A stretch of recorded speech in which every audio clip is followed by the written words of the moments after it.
Okay, friends, I am so thankful that I dare to follow God. I dare to dream His dreams. I dare to take that time, whether it was during my kids' nap time or those Saturday mornings when I wanted to sleep in and didn't and got up and wrote. I'm so thankful that when I followed this God given dream, God led me on an amazing path. I mean, I don't even think I would believe it if I would go back to that young woman who was 22 years old at the writers conference saying, someday by the time you're 48, you're going to have 75 books published and you're going to have a podcast, which we didn't even know the word back then, and websites and be able to teach and speak. I mean, I think that would have just overwhelmed me. It would just been too much.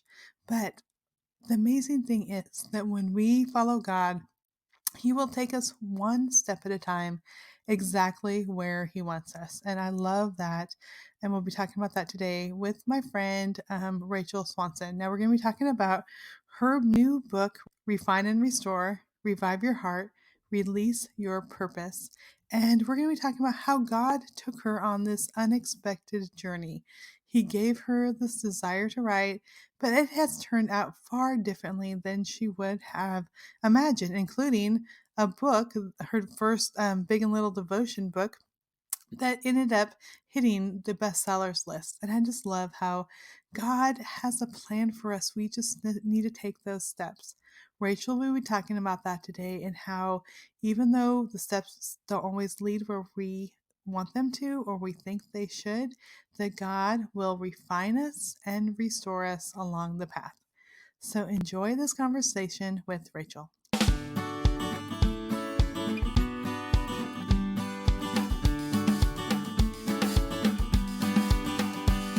You're listening to Walk It Out with Trisha Goyer, where we discover what it looks like to follow God and be swept away on the journey of a lifetime.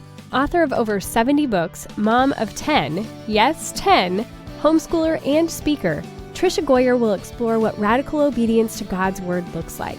It's time to hear from God lovers who've dared to say yes.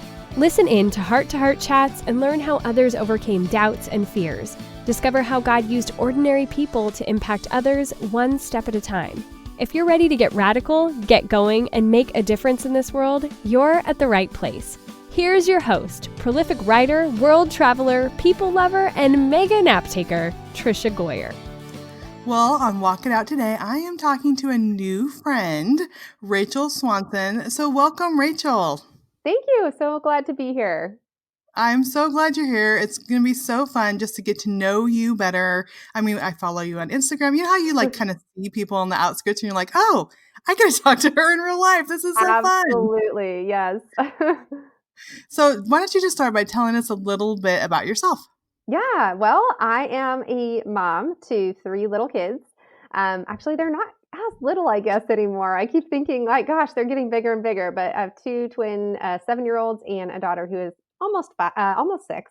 And then I've been married for 12 years, actually almost 13 now that I think about it. No, it has been 13.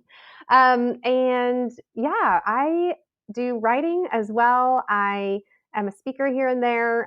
But one thing I really have fallen in love with is online coaching. And so I coach aspiring authors as well. And just I have a lot of creative talents and things that I love to pursue. And so I'm just constantly walking that out, right? With God every day of just asking him, okay, what's the next thing that you want me to follow and embark on with you and an adventure with him? So, but that's kind of the gist of it. And recently we did move though. We moved from Southern California. I've always been a California girl.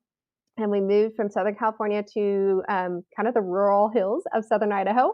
And that was about a year ago. And so, and we jumped in onto a really big leap of faith where we partnered with some people to, just see what God wanted to do with this ministry that we kind of started. So we'll see where that goes still. That is so cool. Now that's a big change. I mean, like Yes. culture shock going from Southern California to Idaho. We moved from Northern California to Montana, and this was back in 1995. So it's a Okay. while ago. But Yeah. for me, even back then, it was like I felt like I was going back in time 20 years. Yes. Just, I don't know, just neighborliness and dirt roads, and Totally. I mean, people were, like, smoking everywhere, and I'm like, "Don't you know Totally. that is bad for you?" I mean, it's just the weirdest No, thing. that is so funny you mentioned that because I was even sitting there thinking about that the other day when I was driving around and I saw these people smoking in their cars. I'm like, I'm just not used to this because I don't know. I guess where I'm in, I guess California, I don't know, maybe. It just seemed like where I was at and who I was around, it just didn't happen that much. But yeah, it is a very big change from big city to definitely, I'm in a small country farm town nestled in some hills, and weather is definitely different, but I actually do think I'm enjoying the weather. I don't mind changes of seasons. It's kind of fun. Like we get a little bit of snow, and I kind of like that now in the winter. So yeah, but it's been fun. It's a good transition for us. It is. It's such a different world. I mean, I think once you, I mean, get out of California, like the whole world is different than California. But I remember sitting there and like talking to my agent about like a multi-book contract that I was working on, and I was sitting in a Quonset hut with my like they had a wooden bench, and my toes were on the line, and my kids were playing basketball in the middle of nowhere, Montana, and I'm like. This is like people just don't realize. There's so much, like, just, yeah, out there, like, little rural towns and Yes, Quonset hut basketball, and it totally. yeah. Yeah, no, yeah. So we're loving it. Yeah, it's been a good transition for us. That's awesome. Well, I would just love to hear, talk about being a mentor and a, coach for writers, and then also balancing, family. So I would love to hear just kind of your journey that led you to where you are to, first of all, your own writing, and then now mentoring and wanting to guide other people. Yeah, so I've always kind of worked. I was a dental hygienist for 7 years, and even when I had my kids, I went back to work, but very part time. I didn't want to work too much, but I still just felt like there was something that just helped me mentally. I don't know. I just felt like God had wired me to still put my hands into something else, to be able to creatively or just work in some other capacity outside the home or away from my kids. And so I continued to keep doing that until, 2012, 13. That's when I started to dabble a lot more with my writing. And at that time, it was just a family blog, right? Kind of like a lot of people had back then. And then that eventually started to simmer and start to morph. And so, sure enough, by the time it was 2015, I really felt this desire and this invitation, I would say, by God to explore this more and to really pursue writing books, that He had put on my heart. And so of course, I stepped out and started learning all the things, and then I'd start getting totally overwhelmed by the whole process of it. But right, and it's like it's a journey. It's definitely a journey and a process. And so many people they'll see me where I am right now and they don't realize how many years it's really taken, even though they didn't see me. Maybe like I've just come on the scene maybe in the last 2 years for a lot of people, but really it's been many years before that of cultivating, stewarding, learning, and positioning myself to be used for God in this way. But yeah, so that kind of led into um, producing my first book, which was kind of a surprise to myself too, actually, because of course I had a whole nother idea that I thought was for sure going to be my first book. And then at this time, I was exploring some things personally and really just when it came to my health. I was having some health related issues. And so I went to the doctors and was asking questions, getting testing and all that kind of stuff. And everything, thankfully was turning up negative. Um, but still I was dissatisfied because it felt like there was something wrong, something off with my body. And so as I started to explore it more, I came across just the fact that, I think I might be having anxiety or stress related symptoms of my Mm, life. And for me, that was just a huge acknowledgement of like, really? Like, I never thought I really struggled with this and had anxiety and stress, but I was really dealing with it a lot, especially after having my twins and my daughter all really scrunched up close together. It's isn't it amazing how God can use something so beautiful like children, but at the same time, they have been my biggest growing pains, really, because they've taught me so much about who I am and have challenged me of gosh, exactly. right? Like I don't have like yeah, just kids in general, they can be stressful. Can I just be honest? They can cause a little bit of extra stress in your life because you are dealing now with multiple people that have hearts and emotions, and they need care to be cared for, and that can really just add on top of all the other stressors. And so as I was exploring that, I realized I think I might struggle with anxiety, and at this time, that's when a lot of those adult coloring books had come out, and it was really popular, and I kind of scoffed at it. I was like, yeah, that doesn't really work. I don't really have time to sit and like color. Okay, whatever. So, but one day, my daughter, she was 2, I think, at the time, and she's like, Mommy, come here, come color with me. And there was a little coloring book out of like Minnie Mouse or something. And so I go and sit and I'm coloring with her. And I start coloring after 5 minutes because I was doing this exploration. I actually noticed within 5 minutes, I really did feel less stressed. And I thought, well, this is something. And then I thought, well, wait a second, there's still something missing. I was like, I know what it is. So I grabbed my phone and I'm looking up a devotional app and I'm trying to look at a devotional while I'm coloring, right? And my daughter's like, Mommy, she wants my eyes and I'm not paying attention. I'm like, well, yeah, this isn't going to work because I wanted that spiritual distressing as well. And then I Right. thought, oh yeah, I'm sure there's something online. There's got to be an adult and child, so somewhat of a coloring book or devotional coloring book. That would be cool. And I look online and nothing.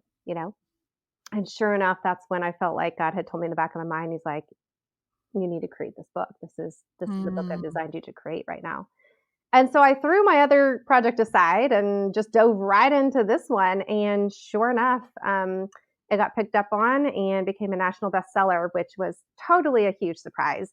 But just super humbling too. Just so cool to see that. Wow, see, there's something about this book that everybody else. It wasn't just me. Like I wasn't the only one that needed it. But even though I created it, because it was really something I was like, I want this book. I need this kind of book.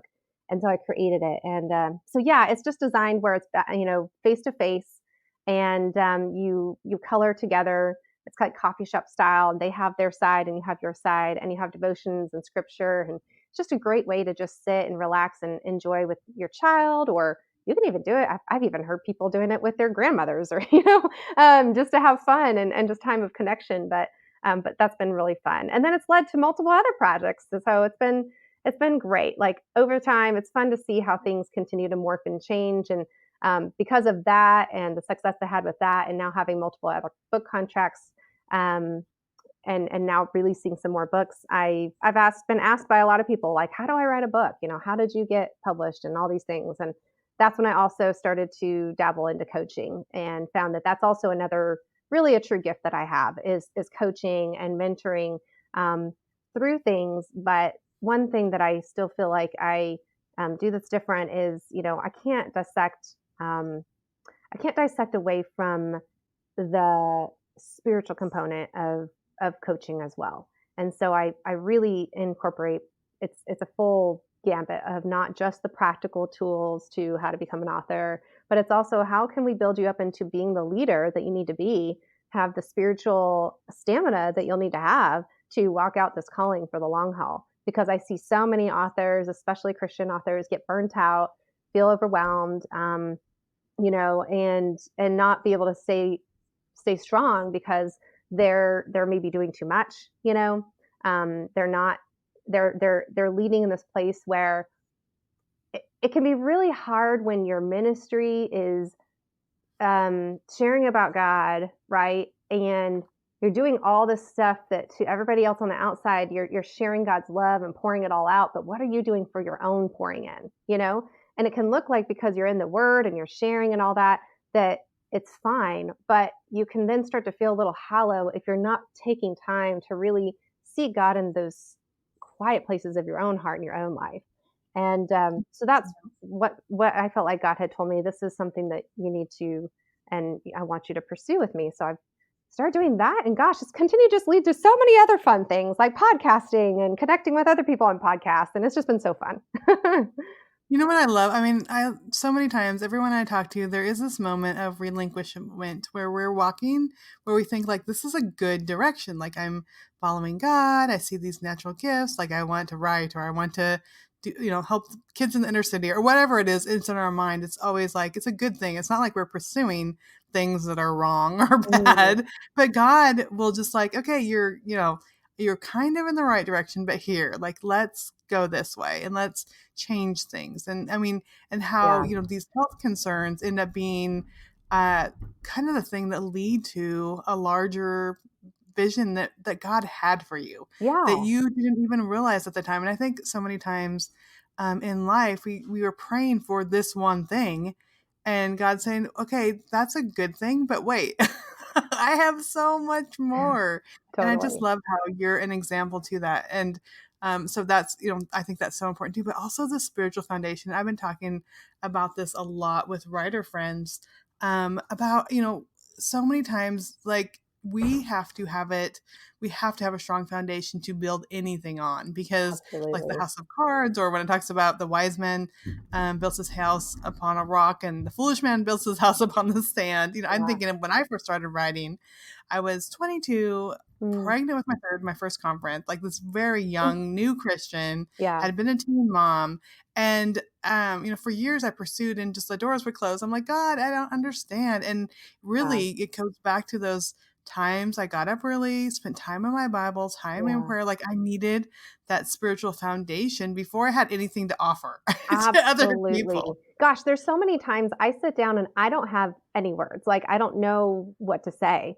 And I'll literally take those first 5 to 10 minutes and just pray, God, you give me the words. You obviously are the one that can help, that works through me. And I want to trust that you created me to speak in a way that's, yeah, unique to me, but it's how you've been wired, how you've created me to speak and to communicate. And then it was like, it's all of a sudden things will start flowing, like you'll remember like I don't know, a random story that you're like, oh, that's a perfect example. And so then things just start to flow. Not all the time. Sometimes I do have to sit there and just grind through it. And that's the truth, right? If you're a true writer, you know that you're not always going to be inspired. Like you just sometimes have to sit your butt down and just start putting words out. And it might be messy and it might be yucky, but you can't help polish something and make it beautiful if you don't have anything to work with in the first place, right? So you just got to get some words down sometimes, and that's sometimes a process of a hard process of writing. It's not always fun. It's not always glorious. It can be, a little isolating sometimes because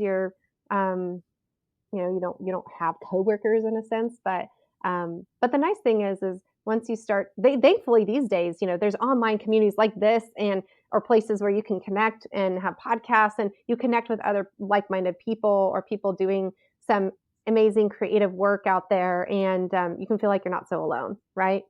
Yeah, that's so true. And I think, we always need those people like you are to others. And I mean, I've had in my life, and now I, you know, try to reach back and help others also. But like, we need to, there's always like people that are ahead of us and people behind us. Like, we need to be looking Yeah. forward to those people that we can get advice and encouragement from. But then there's also those ones that are behind us that we need to be helping along the way, and to be encouraging them and inspiring them. And when I went to my first writers conference, Robin Jones Gunn was there, and she was just been a huge mentor to me. I mean, she was a best-selling author back then in Mm, 1994, and it's so cool yeah. to see that. And you know, for those that are like pursuing something that's like, "Ah, this is my dream," it had helped her say, okay, yeah, but don't forget about your family, and you know, Yeah. focus on that. And I think all of us need each other, and I am thankful for, you know, this online community. I mean, you know, from going from connecting with someone on Instagram and kind of seeing them, then saying, "Hey, you want to be on my podcast?" or "Let's Yeah. connect," or "Let's share lives." Let me go It's back so because cool. you asked me a little bit about how we do this, like how I do this and run my family. And can I just be very honest that my husband, hands down, is like the backbone of everything Hmm. that I'm doing out here. If it wasn't for him I mean, literally, he's been can I just be like, he's been doing all the laundry today. Well, I've been on phone calls and interviews and coaching calls and like all day long. He's been home and helping. And while right now this season's kind of been different. I mean, he used to work full time, and now I was back to work full time all this past year, and he was home. And now we're going to be entering a season where we're both going to be working from home full time. That'll be interesting. But we're always making adjustments and helping one another, and we're really trying to serve as a team. And so there are those times, where I have to put some boundaries on my work so it doesn't interfere in the family. And then there's other times where, I'm on deadline and unfortunately I have to take like all day on Saturday to write out a couple chapters instead of go hang out on the lake with friends that he's going to take our kids to or whatever. And so there are those times where um, but how I determine that, those times of sacrifices, you just got to get still with God and really determine and discern where He wants you. Because there Mhm. are going to be those moments where he's like, put down the laptop. You need to go connect with your kid, or you need to go connect with your husband right now. Like, this is more important, or take that phone call from the friend who really needs you right now. And I've done that, where I've taken pauses on work because I just sensed the spirit telling me, or God telling me to, cultivate this other person or relationship, or take a pause and do something else. And then there's other times where it's like, I would really wish that I could just, veg out with a movie with my family. And yet it's like, no, God's like, okay, I have called you to this work, and trust me, they'll be okay. You'll be able to connect with them later. This is where I've called you for right now. And it's okay um, to do that. I think we feel guilty for not spending every second with our family, um, and yet I just I don't think that's a good way to look at things, like, it's a good way to look at life. Um, it's about quality. I remember looking at a study that they talk more about, how truly kids thrive. It's more about quality than quantity of time. And if you're taking quality moments of time, even chunks of time with your kids, that can be better than just quantifying, the time that you have with them, especially if it's more distracted. And so I try to find those quality moments with my kids to really connect with them, or with my husband, where I'm not distracted, because then they know they have my full attention.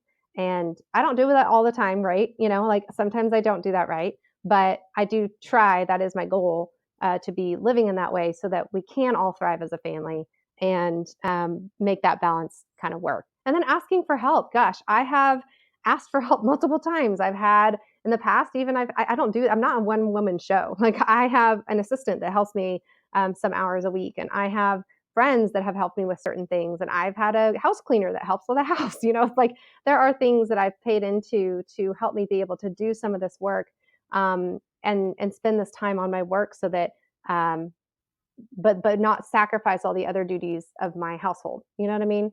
So Yeah, and I think it yeah, goes back to, like, figuring out, like, what things do my family really appreciate and they feel is important, and then what things, like, do they feel is not as important that maybe, I mean, all my kids yeah, do chores, but I do have someone come in once a week and she does all the deep cleaning, and I'm totally okay. Like, I yeah, will work. I will absolutely, write an extra whatever to pay for my house cleaner to come totally, in totally.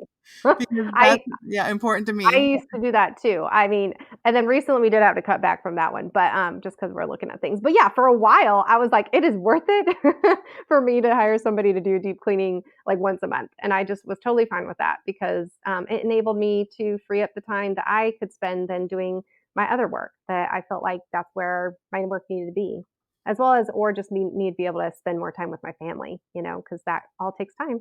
All takes Yeah. time. Yeah, and I'm really looking even as I'm looking at opportunities. It's like, okay, can I bring my family along? Oh yeah, How much time? And they've done trips with me. I spoke in Seattle. We drove from Little Rock to Seattle, Washington, with the family. yeah. Because I was speaking at a writers conference. They're like, bring your whole family. We have a place you can stay, all of you. And How so fun. it ended up being this road trip. We're doing it again. I know for sure in May we're going to Florida because I'm speaking at a conference there. And I even told them, okay, instead of flying me, we're gonna need gas money for the family. And so, I mean, and they get to see the benefit. So yes, there was times when I'm like, okay, yes, I can't go on the family bike ride on this Saturday, but next Saturday I will be with you and Yeah, we have this trip. I think it is yeah, important of balancing, and I'm 100% with you on having the husband behind, because my husband John, we still have 6 kids at home, and so he's yeah, always like, okay, I'm going to take him here. I'm going to do this. Or, yeah, we're going to, if it's close to deadline, we're just going to go and we're going to order pizza. Or, yeah, so it's amazing to have that support. And I think I know I'm guilty of it, not just giving shout outs enough to my family who is kind of like behind totally, me yeah. and supporting me along this journey. Yeah, absolutely. So yeah, they definitely deserve a shout out, because we could not be doing some of these things that, when you're not primarily at home, it can get a little chaotic. There's obviously time spent elsewhere. And so you have to figure out what's the balance where things don't suffer in your life, from laundry, right? Because, well, whoever loves laundry. Well, you said you love laundry. So I guess you can I come over and listen do to all my laundry if podcasts you while want. I fold laundry. Awesome. That's a good idea, huh? I was just listening to one of your podcasts earlier Oh, today okay. while I was folding but I just was spent an hour and a half before we talked in the laundry room because it's one of those Yeah, things, like, if you neglect it too long, there's just, like, piled my kids would, it's like, true. wanna do my teens do their laundry, and the rule is supposed to be if you pull something out of the dryer, like, you have to fold that load before you do it, but so many times, like, "I didn't pull it out." I'm like, "Well, somebody Yeah. pulled out the stuff." So I'm just They don't want to folding, own like, up 3 to loads of it. laundry that got pulled out and never folded, but Oh, man, yeah, I know, we have piles, like, it got a little crazy, like, a little cray-cray for the last couple weeks, so I'm like, "Oh, man, now we're, chomping on the bullet trying to get it all done," but it will get done, but yeah, trying to find those systems that work for your life, and everybody's gonna have it differently, like, my schedule and my life and my kids and my needs of my family are not gonna look like yours, and yours don't look like mine, but finding that I don't really want to say balance, but I like harmony. I heard Mhm. somebody term that, and there's harmony in what you're doing. And because I don't really truly believe there's ever fully like a balance, like you're always shifting something or trying to rebalance things in life, but finding that harmony, that space that feels like you're in a good rhythm, that's what we and where I try to focus my time and energy on. And I'm always reassessing. I'm always recalibrating.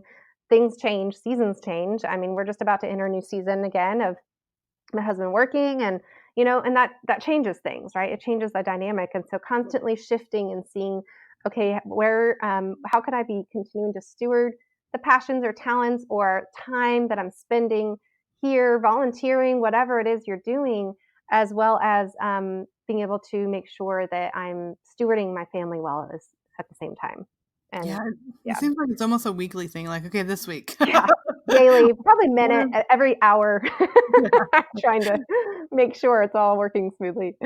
Awesome. Well, let's talk about your new book because I wanna make sure we do that. So, how Thanks. did you know well, tell first of all, tell us a little bit about it. How did you know, like, this is the book that you wanted to write next? Because I mean, as creative people, we're like, "We could do this. We could write about this." There's all these Right. ideas. Yeah. Yeah. So, well, my next book that just released is Refine and Restore, Revive Your Heart, Release Your Purpose. And interestingly enough, I mean, my first blog, my official blog name was Refine and Restore. And so I had held on to that for a while. Then I changed it to rachelcswanson.com, but I always held on to Refine and Restore because I thought there's something about this. It was something I had prayed for a while, asking God, like, what kind of name do you want my blog to be? What's kind of been the heartbeat of my life? And it was really about refinement of refining away those lies or the things that are holding us back or seeing a certain situation and seeing how God is using that to refine you and then restore you into who you really are, your true identity, helping you understand who God really is. And that's just the constant kind of growth cycle, is what I kind of look at it of everyone's life, really. But it was particularly for me, for my own life, and now obviously I put it in a book to help you see it in yours. And with this, though, the funny thing is I was actually pitching a totally different book. And let's just be honest, like that one flat out got rejected by every publisher. And so, Yeah. but that one, it was funny because as much as even though I had written on that one, being a creative person, I'm one of those writers where I'm always writing like multiple different book proposals.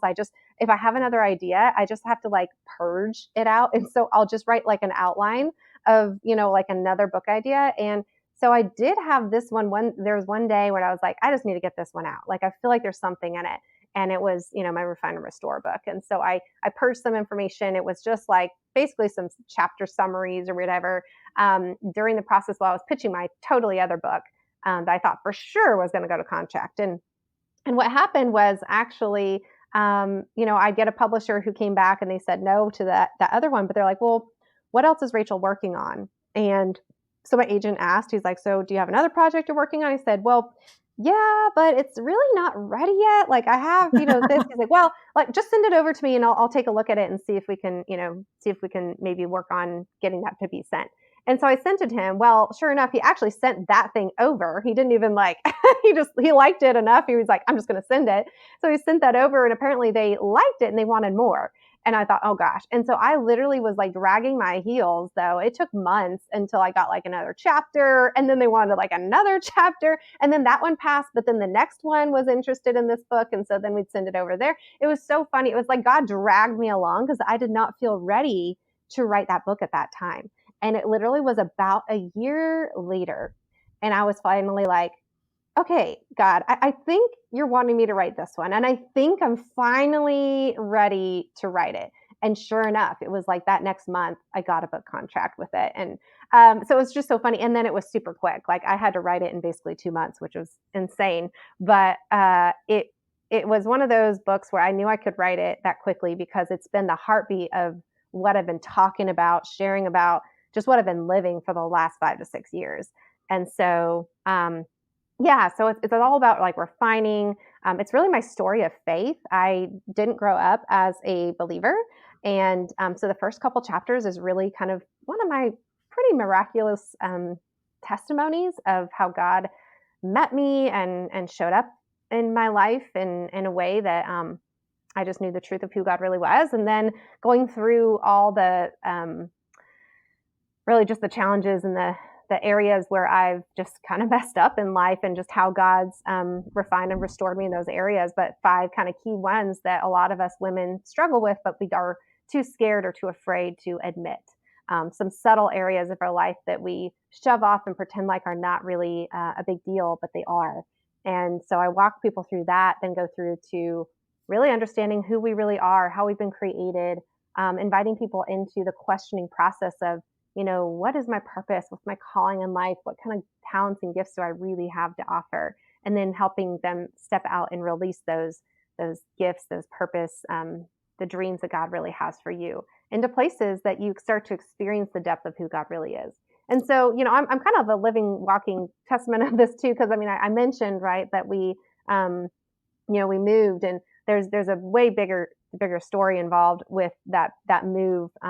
That again, it's been all about kind of following God's lead for our life and believing that He still communicates and connects with us and speaks to us in deeper ways than often maybe we kind of brush off or think it was a coincidence or not really Him, but He does. And so trying to help people see that again and rekindle their heart and rekindle their life to walking out their life in ways that is really incredible and exciting again, because God is anything but boring. He is not boring. But I think we've made Him out to be this boring God when we read the Bible or whatever, but He is not boring. He's amazing. He has so many amazing things He wants us to be invited into and adventure with, but we just get scared or we get nervous and we wonder if He's going to keep, stay with us. But the one thing that I keep remembering and holding back to or holding on to is the story of Peter, and he at one point he's on the boat, and he sees, what he thinks is Jesus out in the water. He finally just realizes it's Him. And, he's like, he decides to step out on water to go follow Jesus. Like he believes that he can go with Him and do this amazing thing. And yet he still had to be the one willing to go. And yet, even though he goes and he meets him on the water and he starts to sink because he starts to doubt the waves and everything, Jesus is still there to pull him back up. And that's something that we forget a lot in life, at least I do too, is that God's still going to be right there. Even when you mess up, even when you fail, even when you feel like you've gone the wrong way, like He'll still be there. Like you can still work through the messes that we're going to face. He can still work through our distractions that we do, but we just got to remember to trust that that He's still there. He's always there with us, and He has a really cool and incredible adventure that He wants us to be invited into with Him. Yeah, and I think the thing about books is, just knowing so many writers, we have to live the message before we can write the message. And you talked Absolutely. about, replacing the lies with the truth. And refine and restore sounds so pretty. Like, Thank you. it's like the words are so like, so pretty. But then I Yes. know that there's like the sanding down. There's the, I Oh like when yeah. you restore anything, when you're restoring Yep. things, when you're refining things. So I would love to hear, just a little bit about that, just about, you talked about, you didn't grow up as a Christian, which I think I grew up my mom and my grandma became Christians when I was like second grade. And I Mhm. just know how hard it was for me, even having like we were at church and stuff. I would just love to hear more about kind of a little bit about your journey, and then some of the lies that were replaced with the truth, because that's a huge thing, and we cannot really move past what God wants us to be or do what he wants us to do until we can kind of grasp those truths for ourselves. Yeah, yeah. Yeah, well, my journey was, I was raised in a faith, but it was the Mormon faith. And so that faith really just led me to a place where I became very rebellious, though. I was a lot of rules and a lot of restrictions. I didn't really understand it, and just really felt kind of a hollowness in that faith. And so uh, beginning in high school to early college, that's when I really, I would say, became agnostic. I believed in a higher power, but it wasn't something I really thought about. I wasn't living my life for anything but myself. So, of course, I started living into all the worldly ways, but getting to a place where finally I realize and kind of wake up and look around myself and realize that none of this is fulfilling me. If Mhm. anything, it's making me more depressed, more lonely, more just feeling guilty, or just this weight of depression on me. And and then that's when I was like, I want to know about the truth and really what this whole truth God business, everything is like really is about. I wanted to know it for myself. So it really was a exploration process of my own that brought me to truth. And as I continued to research, I mean, just one thing that I still just I come back to and I just get wowed by is just the historical and the historical accuracy of the Bible is pretty remarkable. When you look at just on a scientific or historical basis, it's a remarkable piece of work, and there were so many things in it that I thought, wow, uh, even people that are not believers, they still attest to the fact of this is a pretty like one of the most accurate historical, contexts of a lot of um, events, that's ever been done. That the faith part is really believing of whether or not Jesus is really real, that he really was the Son of God, and that he performed miracles and all those different things. And so, um, but yeah, so as I continue to explore, I mean, uh, then I don't want to share because I think it'll take away the whole amazing moment of the book. But there was a real connection moment where I finally had gone to a retreat, uh, like a campus crusade. It used to be called Campus Crusade. It's now called Crew, a Mhm. crew retreat in college. It was my sophomore year, and I attended, and everything that the pastor, the person up on the pulpit, the pastor was saying was just like hitting me. Finally, everything was just starting to like, come together. It was like all the pieces of the puzzle started to fall into place. But I was terrified of making that decision because number one, if I decided to then reject the faith that I was raised in, my whole family would disown me. I was living in a world in a way where I was in a sorority and I had all these people that knew me to be the crazy party girl. I'm just going to be honest. And then I would have to like I would basically have to take a 180 from that.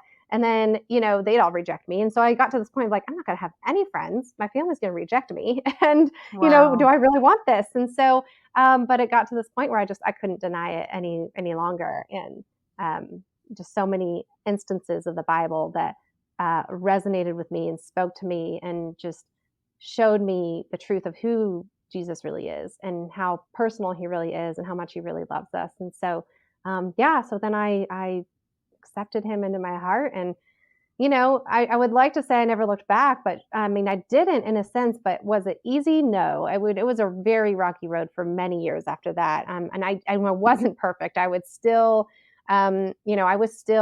involved in habits that were not healthy. Right. And so I'd find myself accidentally slipping up many times still and not being in a sense, Christ-like or godly person because it was still just it was hard. It was a change of life for me, and but it did get easier in some ways. Like you do get more and more just convicted by His love and convicted to live a life that is um, just healthier, just ways that God wants you to live, and you start to see the fruit of that then in your own life, and so and then going into some of those subtle areas that we don't, often want to admit or talk about, and there's quite a few, but one is there's one thing that has really had always really kind of irked me, and it's about friendships, and you know, I talk about this instance I had where I was involved with this group of friends who all claimed to be, of faith, which, I'm not going to doubt that. But the way that they lived it was different than what I knew that God was calling me to live by. Mm. They were not healthy friendships. They were friendships that were pulling me down, really, to be honest, or focusing on things that were worldly and things that were negative, and they were very pessimistic. And I just, it was really hard. But it was hard because I didn't want to, even though I started to admit that this probably wasn't a healthy group of friends. I I wanted to try to be that person that could help change the group, to help inspire and or, be an advocate in the group. And then I realized that wasn't really my place. And I think sometimes we feel like we have to be Jesus and we have to save everybody, and that he, that God says yes, he calls us to love others and be friends to others, but not at the expense of our own hearts and our own lives, of if they're pulling us down. And so as that started to settle in my heart, and I realized, wait a second, you know, because God talks about this a lot. I mean, you go to Proverbs, there's a lot of scripture too, and there, I mean, even I think is Proverbs 22, and it talks about, being careful not to make friendship with others unless you learn their ways and entangle yourself as well in their snare.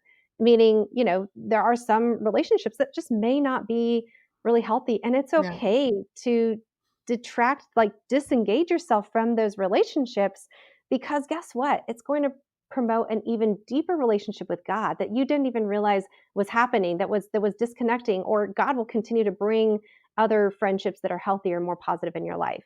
But the thing that we don't realize is it actually hinders our relationship with God, even though we're trying to be that friend.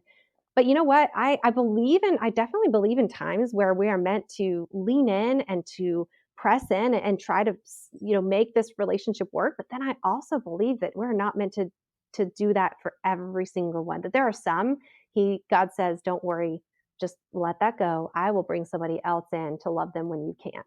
When you really can't, like you can't be that influencer in their life, but I'm going to bring someone else who can. And that just it's not really talked about, just the whole friendship thing, and Mhm. how we don't have to be a scapegoat, to others. And yes, we are called to be a friend, called to love, but we also need to remember that he talks about friendship in other ways too. Of, what, if it's at an expense of your own heart and it's causing damage to your own heart, get out. That's not worth it. It's not where God wants you to be. So have that grace and just ability to open your eyes and be okay with, like, oh, I can release this guilt or this obligation I feel like to be these people's friends when I know they're just not healthy. Like, let them go. Let them go. If you really realize that after multiple times you've tried, and you realize, you know what, after praying about it, you're like, I just don't think that this is where I need to be, and this is holding me, pulling me back, and it's not where, it's just not worth it. That is so good. Yeah, I think you're right. I don't think very many people talk about it, but I think there have been times, and there's, some relationships, there's some friends where I've talked to them about certain things. I've had some friends that are like, you're right, I'm doing that. I'm so, so sorry. And they want to reconcile. And I mean, even, I had to talk to one friend because she would just talk bad about her husband all the time. And I'm like, Yeah, that's not right. very healthy. And, but, and she would be Right. willing to like come around and, like, just like thank me, and, want to make changes. And there's some people that are offended that you would point things out. And, I mean, if you are honestly with a loving and caring heart trying to help someone, and then they just like refuse to listen or they don't want to change, I do think Mhm. it's so important to step away. And Yeah. sometimes I've done that, and sometimes people have come around. I mean, years later, sometimes Yes. they never have. And so I Right. think so many times we do feel like I remember especially one friend who was going through a divorce, and which I didn't agree. I didn't think she was making a right choice, and Mhm. I end up like I'm like, God, just give me the one thing that I can say that will change her mind, and finally like being so frustrated because she wouldn't listen, and then finally realizing like it's not up to me, like I'm not going Yeah, to come up with the perfect thing, like if this is yeah.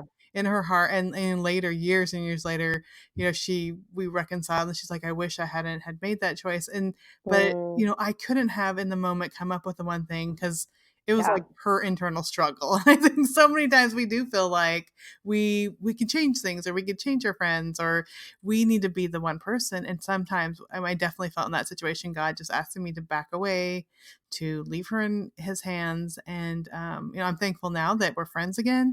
But I mean, she had to go through a really, really hard road there yeah, for a while, and yeah, we can't save everyone, whether it's someone in our family or friends. And I think that is that wisdom of seeking God. And there's sometimes he'll say press in, sometimes he'll say you need to hold back, and just know that we need to do that. yeah, yeah. Oh, so good. Well, Rachel, I have just enjoyed this so much. I just feel like we could talk Thank about you. so many things, and I love Me what too. God is doing, and I Thanks. can't wait to just continue online to see the ways He's going to use you and grow you. And I always love cheering people on. So, for Same. those who are listening who want to just continue to connect with you and hear more about you and hear more about your book, where can they go to find you? Yeah, I love Instagram or Facebook, and so Rachel C. Swanson is how you can find me. Don't forget the C, because I guess there's a lot of Rachel Swansons out there, you guys. But then refineandrestore.com is where you can find all the information about my book and information about me. And so I would actually direct you guys to that one. You can still get to my other website that way too. But yeah, you can find out more about what I'm doing there and just some of my adventures. You're welcome to sign up on my newsletter list too, because I do send out every Tuesday. I send a little Truthful Tuesday newsletter and just updating you on where God is speaking and what God's talking to me about, and as truthful as I can to share how God is still refining and restoring my own heart and my own life. Oh, I love that so much. Well, thank you, Rachel, so much for being here today. Thank you, Trisha. I just enjoyed chatting with Rachel so much. I just love how she dared to step out and dream big God dreams. I mean, sometimes it's scary. We don't know where God is leading, but the things I always tell myself is God knows what lies ahead and He loves me completely.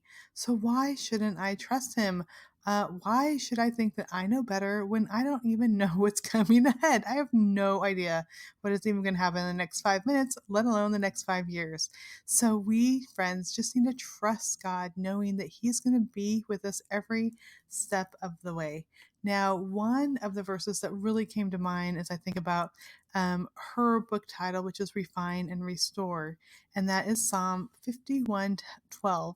And it is this: Restore in me the joy of your salvation and grant me a willing spirit to sustain me. Again, I remember singing these words to a song in our little tiny church in Weed, California. Just restore in me the joy of your salvation and grant me a willing spirit to sustain me. And I think so many times we get busy on going our own way. We don't seek God because, first of all, we forget the joy of our salvation. Just following God becomes an ordinary thing, something we do, something we schedule into our week, going to church, but we forget that we are completely changed because of God. I was just doing Bible study with my kids today, and we were talking about Daniel and Nebuchadnezzar. And Nebuchadnezzar, when Daniel's able to, first of all, tell him his dream and then interpret it, Nebuchadnezzar started praising Daniel. And instead, Daniel reflected it back to God and said, God is the revealer of mysteries. And I think so many times we get to where it's just an ordinary thing. We don't have any kings like Nebuchadnezzar who is trying to kill us, but we take the glory for ourselves. We think, okay, I must be a good writer or teacher or baker or whatever, and we don't reflect the glory back to God. And I think when we do that, when we start really putting ourselves on a pedestal, then we think that we know better. We don't need God. We think we can figure it out ourselves. And so I love that when we remember where we were. Like for me, I was 17, I was a teen mom. I had dropped out of school when I prayed, Lord, if you could do anything with my life, please do. God has refined me and He has restored me in a relationship with Him. And I know where I led myself. I led myself to teen pregnancy at 17. So anything that I have accomplished after that has been to the glory of God. And I think that's the same with all of us. So let me just pray. Lord, thank you so much. I pray that today you will restore into us the joy of our salvation. I pray that you will remind us that we would be in the pit right now if it wasn't for you, that I know personally I would be wrapped up in so many bad choices. But instead, because of your salvation, I am happy and living and thriving and serving and loving and doing all these things for your glory.